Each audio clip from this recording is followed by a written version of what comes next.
weekend, Iran attacked Israel with 300 missiles and drones. This is believed to be Iran's first direct attack on Israel from Iranian soil.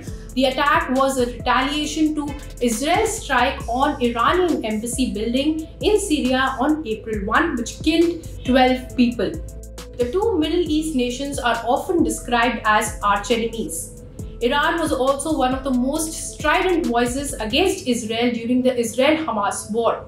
But did you know that Iran and Israel were allies when Israel was founded in 1948? So what happened then? Let me take you back in history.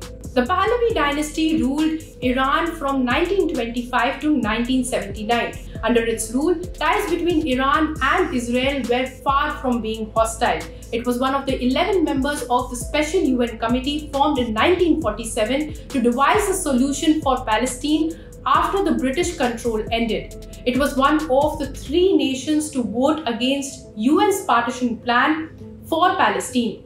As per historians, Iran alongside India and Yugoslavia came up with an alternative plan, a federative solution which was about keeping Palestine as one state with parliament but divided into Arab and Jewish cantons. However, after 2 years, Israel managed to capture more territory than the UN had approved. This got to the first Arab-Israeli war started in 1948. Iran was the second Muslim-majority country to recognize Israel after Turkey. When historians say that at that time Iran was trying to maintain positive relations with pro-Zionist West and the Zionist movement itself, and also with its Arab and Muslim neighboring countries.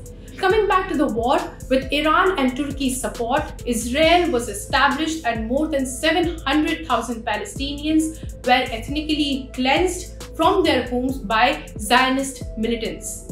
Now, to end Israel's isolation from the Middle East, Israel's then Prime Minister David Ben-Gurion pursued nations with non-Arab states, mainly Turkey and pre-revolution Iran, who had a common orientation towards the West and also had their own reasons to feel isolated from the Middle East. Israel established a de facto embassy in Tehran, and eventually the two countries also exchanged ambassadors in 1970s. Trade ties also grew and Iran became a major oil provider to Israel amid a boycott by Arab nations. They had an extensive military and security cooperation too, because at that time Iran wanted to improve its ties with the US. But it all changed after the 1979 revolution, when a religious state was established in Iran after Shah Mohammad Reza Pahlavi, the ruler, was overthrown. The regime's view of Israel changed and it was then seen as an occupier of Palestinian land. A new Republic of Iran was then born, and the leader of the revolution, Ayatollah Khamenei, argued for standing up to the arrogant world powers and their regional allies.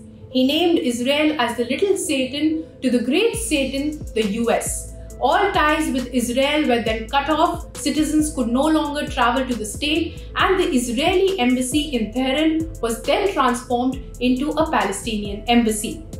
The enmity grew over the decades as both sides wanted to grow their power and influence across the region.